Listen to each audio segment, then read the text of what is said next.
Well, there's no incentive for a public servant, quite frankly, to do any better than he or she does.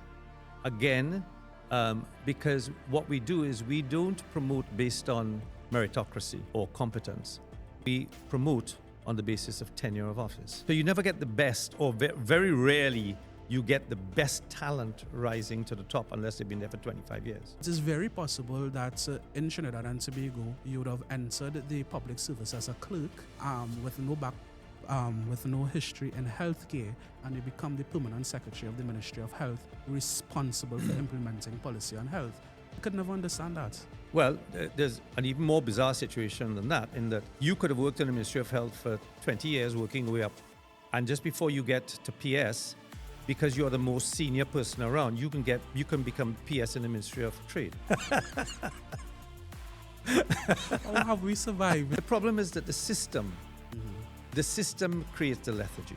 There's no incentive to do better unless you have a good leader who can pull you along and get you excited about coming to work and doing what's right and delivering the service. And then what tends to happen is when you have that lethargy within the service, a young recruit comes in as excited and excitable, and you want to move mountains.